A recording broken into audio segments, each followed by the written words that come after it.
အာဂျင်တီးနားအသင်းအနေနဲ့ကအီဂျစ်အသင်းကို3-2 နဲ့ကမ်းပတ်နိုင်ခဲ့ပြီးတော့ကွာတာဖိုင်နယ်ကိုထိုက်ထိုက်တန်တန်တက်သွားတယ်လို့ပြောလို့ရှိရင်တော့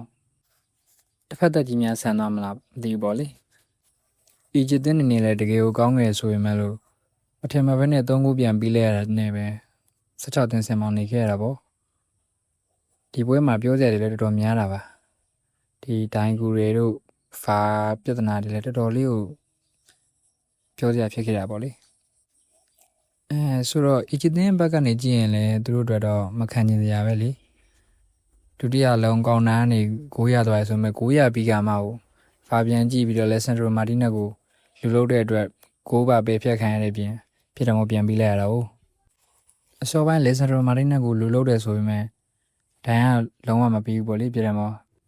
အဲ့ကနေကောင်နာကြီးပေါက်ပြီးတော့လှလှပပကြီး9ပြီးသွားကမှအာဂျင်တီးနားကစားသမားတွေကဝိုင်းပြီးဖိအားပေးကမှဖာပြန်ကြည့်ပြီးတော့ကိုယ်ပေးဖြစ်လိုက်တာပေါ့ဒါကတော့တကယ်ကိုခံပြင်းစရာကောင်းပါတယ်အီဂျစ်သင်းဘက်ကနေကြည့်လို့ရှင်အာဂျင်တီးနားအသင်းဘက်ကကြည့်ရင်လည်းဒါတောင်းမှာဗျဘာလို့လဲဆိုတော့ဒါကလီဆန်ဒရိုမာတီနဲ့ဖနက်ကူကမနေမလို့ရှင်ဘောလုံးကပြတ်သွားစရာအကြောင်းလည်းမရှိဘူးလေပြီးတော့အာဂျင်တီးနားအသင်းလည်းတိုက်စစ်စနေတန်းလိုက်ရေ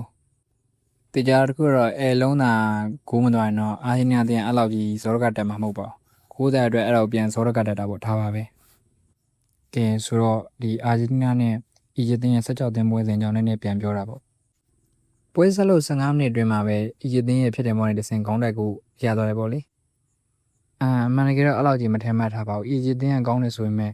အာဂျင်တီးနားသင်းကတော့ဥဆောင်ကိုသွင်းနိုင်လောက်တဲ့အထိတော့မကောင်းလို့ပဲကျွန်တော်ထင်ခဲ့တာပါဘာလို့လဲဆိုတော့ရှင်းပါတယ်2020ကမ္ဘာဖလားနေခု2026ကမ္ဘာဖလားထိအာဂျင်တီးနားသင်းကပဲဥဆောင်ကိုသွင်းလာတာကိုပြီးကြမှာဆော်ဒီအာရေဗျနဲ့ပွဲရှုံးတာတစ်ပိုင်းပေါ့လေအခုပွဲမှာတော့မထင်မှတ်ဘဲနဲ့ဥဆောင်ကစပြီးလဲရတာပါအဲ့နောက်အာဂျင်တီးနားအသင်းလည်းတိုက်စစ်စင်ဖို့လုပ်တာပေါ့ပုံမှန်မှာပဲခြေပြကူပြန်ရဖို့လုပ်တာပဲအဲ့နောက်သိမကြလိုက်ပါဘူးအာဂျင်တီးနားနောက်ခံလူတက်ကလီယာဖီကိုအေရီးယာထဲမှာဖျက်လဲလိုက်တဲ့အတွက်ပင်နယ်တီအာဂျင်တီးနားအသင်းရသွားတော့ပေါ့လေကျွန်တော်ရှေ့ဗီဒီယိုမှာပြောပါတယ်မက်ဆီကပင်နယ်တီအဲ့လောက်မကောင်းပါဘူးလို့အခုလဲထင်တဲ့အတိုင်းပဲလွဲပါတယ်အရင်တစ်ခေါက်မက်ဆီပင်နယ်တီကန်တော့ဂိုးသမားရဲ့အလုပ်ကိုစောင့်ပြီးတော့ကန်တယ်ဂိုးသမားမလုပ်ဘူးအဲ့တော့မဂိုးသွားဘူးအဲ့နဲ့မက်ဆီလည်းဒီခေါက်တော့ဂိုးသမားအလုပ်မဆောင်မနေတခါတည်းတောင်းရေးပြီးတန်းကန်လိုက်တာပါဒါမဲ့လည်းမကူးမတော့ပါဘူးဒါကမ္ဘာဖလားမှာပင်နယ်တီနဲ့ကျင်းစက်တိုက်လို့တဲ့ပထမဆုံးကစားသမားဖြစ်လာတာပေါ့လေဒါပေမဲ့လည်းပွဲရဆောပါသေးတယ်အဲ့နောက်မှလည်းအာဂျင်တီးနားတင်နောက်ထပ်ခွင့်ရချိန်ရလိုက်ပါသေးတယ်တာကလီယာဖီကိုရဲ့ဖြစ်တဲ့မော်ဒဆင်အေဗာရက်ပိတ်သွင်းလိုက်ပြီးမှကိုသမားနောက်တစ်ခါထပ်ပုတ်သွားတာပါနောက်ပြီးတော့မက်ဆီရဲ့ဖရီကစ်ကန်ချက်ဆိုရင်တော်တော်ကောင်းပါတယ်ဝေးရင်းနဲ့လမ်းကန်လိုက်တယ်ဆိုပေမဲ့တိုင်ထိပြီးထွက်သွားတဲ့ဂိုးကတော့မရပါဘူ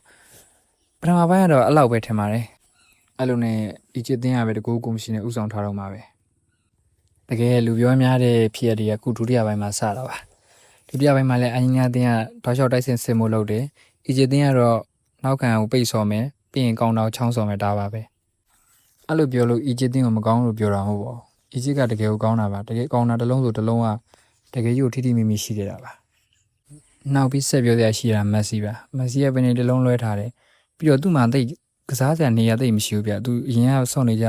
ဒီဘီဂုတ်ဆဝိုင်းထိတ်မှာပဲသူနေတယ်ဘယ်တောင်မှညာတောင်မှနဲ့ဖြန့်လာတဲ့လုံးတွေကိုပိတ်သွင်းတယ်အခုအဲ့လိုမရဘူးဗျအီဂျစ်သင်းကလုံးဝမက်ဆီရဲ့ရှေ့မှာ2ရောက်3လောက်ပိတ်ထားတဲ့အတွက်အဲ့လိုမျိုးအလုံးလေးလာဆိုတော့မှမက်ဆီရှိကိုဘောလုံးမရောက်လိုက်ပါဘူးအဲ့လိုနဲ့ပွဲကစားချိန်58မိနစ်လောက်မှာပဲအလက်ဆန်ဒရိုရဲ့အလုံးပေါ်ပဲလေဆိုတော့လူပြောစရာဖြစ်သွားတာလုံးဖြစ်သွားတာပါအဲဒီလုံးကတကယ်အီဂျစ်သင်းအတွက်တကယ်လှပါတယ်ကိုပါအာဂျင်တီးနားကစားသမားတွေကိုကြော်ပြီးတော့ဆူလိုကြီးပြီးလာပြီးကမှဆာလောက်ခင်းပြလိုက်တယ်ဆာလာနေလဲအကွက်မြင်မြင်နောက်ထပ်စီကူစီကိုဖန်တင်းပြလိုက်တာမှစီကူကပိတ်သွင်းသွားခဲ့တာပါအဲ့အချိန်မှာပွဲရစဖြစ်တာပါအာဂျင်တီးနားကဆော့ကြတဲ့ပြည်နယ်ပေါ်တောင်းပြီးမှအိုက်ကူပြီးကြတော့လူတွေဝိုင်းအောင်ပြီးတော့ဒိုင်ကိုဖီးရဆပြီးတော့ပါပဲအဲ့ဒါကြောင့်ပဲဒိုင်ကနေပြီးတော့ဘာကိုပြန်ကြည့်ခဲ့ပါလေဘာပြန်ကြည့်ခါမှမဟုတ်ပါလေလက်ဆန်ဒရိုမိုင်းနဲ့6ကိုတက်နေမိခဲ့တာပါဘောလုံးလည်းမထိပါဘူးအဲ့တော့ဒိုင်နေနဲ့စဉ်းစားကြရဖြစ်ကုန်ပါပြီအဲ့လိုလှလှပပအလုံးယူပေးဖြစ်ရတာကြီးရလေအီဂျစ်သင်းတွေတော့မတရားပါဘူးကူးပြီးလိုက်ပြန်ရင်လည်းအာဂျင်တီးနားအသင်းတွေကြတော့လေတိတ်အဆင်မပြေဘူးဗျာဘာလို့လဲဆိုတော့ကိုရီးယားတိုက်စစ်စင်နေတလန်ရမှာဘောလုံးကပြတ်သွားတယ်ဆိုတာလေသူတို့လူလို့ရတာမဟုတ်ဘူးနဲ့လူကိုခိုင်းမိပြီးတော့မှရသွားတာလေဗျာဘောလုံးလည်းမထိခဲ့ဘဲနဲ့လက်ဆန်ဒရိုမိုင်းနဲ့6ကိုနင်းခံပြီးကမှခဲကြသွားပြီးတော့ပြီးလဲရတာကိုအဲ့တော့ဘယ်ဘက်ကကြည့်အီဂျစ်ဘက်ကကြည့်ရင်လည်းအဲကိုကရတဲ့မှာလေမရသေးဘူးမပြောတော့ပါဘူးအာဂျင်တီးနားဘက်ကကြည့်တော့လေအဲကိုကပေးရမှာမတန်းလာပါဘူးဘာလို့လဲဆိုတော့လေကျွန်တော်ရှေ့ရပြောတော့ပါပဲလက်ဆာရိုမာရီနဲ့တာလဲကြမသွားခင်6တာနင်းမခံရင်အိုင်လွန်ကပြက်မှာမဟုတ်တဲ့အတွက်လေ ကဲထားတော့ဒါကတော့တကန်နာပေါ့လေအဲ့နောက်မှာတော့အာဂျင်တီးနားတင်ကတိုက်စစ်တွေထည့်တာပါပဲဒါပေမဲ့လည်းထည့်ပြီးတိတ်မကြပါဘူးအီဂျစ်ကအဆုံးအလို့ကောင်တာမျိုးတွေပဲနောက်ထပ်တစ်ခုရသွားတာပါအာဂျင်တီးနားတင်ရဲ့ချီပါကိုရဖို့ကြိုးစားနေတဲ့အချိန်မှာပဲအီဂျစ်ကကောင်နာနေစင်နောက်ထပ်ချီပါကိုရသွားရပေါ့လေအဲ့ကောကလည်းအစောတော့ပေပြက်ခံရတော့တွင်းသွားတဲ့သူကပဲတွင်းသွားခဲ့တာပါဒါပေမဲ့လည်းပွဲမပြီးသေးပါဘူးမိနစ်90ပြည့်ဖို့25မိနစ်လောက်ကခတ်တင်းတင်းကျန်နေပြီတော့အဲ့မှာလောက်တော့တဲ့အကွက်တော့ကျွန်တော်တကယ်သဘောကျတယ်ဗျဘာလို့လဲဆိုတော့မက်ဆီကအစောနာလိုအေးရထိတ်မိုးကုတ်စဝိုင်းထိတ်မှမနေတော့ဘဲနဲ့ညာတောင်မမတ်ကိုထွက်သွားတာပါညာတောင်မတ်ကနေဘောလုံးလက်ခံတယ်ပြီးလို့ရှင်ဖြတ်တယ်မော့တင်တယ်ရအောင်ကိုသွင်းပေါ့ဒါပါပဲမက်ဆီညာတောင်မှထွက်ပြီးဘောလုံးဖြတ်တယ်မယ်ကိုသွင်းမယ်အဲ့ဒီကွက်ကတကယ်ကိုလှုပ်ဖြတ်သွားခဲ့တာပါမိနစ်80မပြည့်ခင်မှာပဲအာဂျင်တီးနားတင်ကချီပါကိုပြန်ရသွားခဲ့တာပါမက်ဆီရဲ့ဖြတ်တယ်မော့ရဲ့ဆင်ရိုမဲရိုကောင်းတိုက်သွင်းသွားခဲ့တာပေါ့လေအဲ့အချိန်မှာပွဲရတကယ်ကြီးကိုလှည့်ပြောင်းဖြစ်သွားတာဗျဘလို့လှည့်ပြောင်းဖြစ်သွားလဲဆိုအီဂျစ်ကတော်တော်ကြီးကိုကျသွားခဲ့တာဘလို့ကျသွားလဲဆိုစောပိုင်း1-0တော့မှအဲ့လောက်မကြဘဲနဲ့အခု2-1တကူးတာချင်းချင်းတူတော့မှတော်တော်ကျသွားခဲ့တာပါဒါဘောလုံးရဲ့တန်ဖိုးလို့ပဲပြောရမှာပါပဲအဲ့ချီပါကိုရပြီးနောက်ပိုင်းမှာတော့အာဂျင်တီးနားတင်ကတောက်လျှောက်ကိုတိုက်စစ်ဆင်နေခဲ့တာပါအဲ့လိုနဲ့83မိနစ်လောက်ပဲအဲ့လောက်မှလည်းအစောနာကွက်တိုင်းပဲနောက်ထပ်တကူရသွားတာပါဘလို့လဲဆိုတော့မက်ဆီကဖြတ်တယ်မောတင်ပေးလိုက်တယ်ညာတောင်မှန်းနေခေါင်းတိုက်တယ်ဒါပေမဲ့မကူကျလာတဲ့လုံးဝမွန်ဒီယန်နေပြီးမက်ဆီကိုပြန်ချပေးလိုက်တော့မက်ဆီကအပြင်းပိတ်သွင်းသွားခဲ့တာပါပွဲရချက်ချင်းဆိုလို့ပဲ2-2စီဖြစ်သွားခဲ့တာပါအဲ့လိုနဲ့မိနစ်90ပြီလို့ချိန်ဖို့9မိနစ်လောက်မသိပြီးလိုက်တာပဲအဲ့9မိနစ်အတွင်းမှာပဲအာဂျင်တီးနားတဲ့နောက်ထပ်ဦးဆောင်မှုတကူရသွားတာပါအီဂျစ်သင်းရဲ့ကော်နာတိုက်စစ်အပြက်ကနေတဆင်မဲ့အာဂျင်တီးနားတဲ့ဘောလုံးရသွားပြီးတော့လော်တာရိုမာတီနက်ရှိဘောလုံးရောက်သွားတာပါလော်တာရိုမာတီနက်ကလည်းဖြတ်တင်ပြလိုက်တဲ့လုံးအန်ဆူဖာနန်ဒက်ကနေကိုရဲကိုကောင်းတိုက်ပြီးပိတ်သွင်းသွားခဲ့တာပေါ့လေ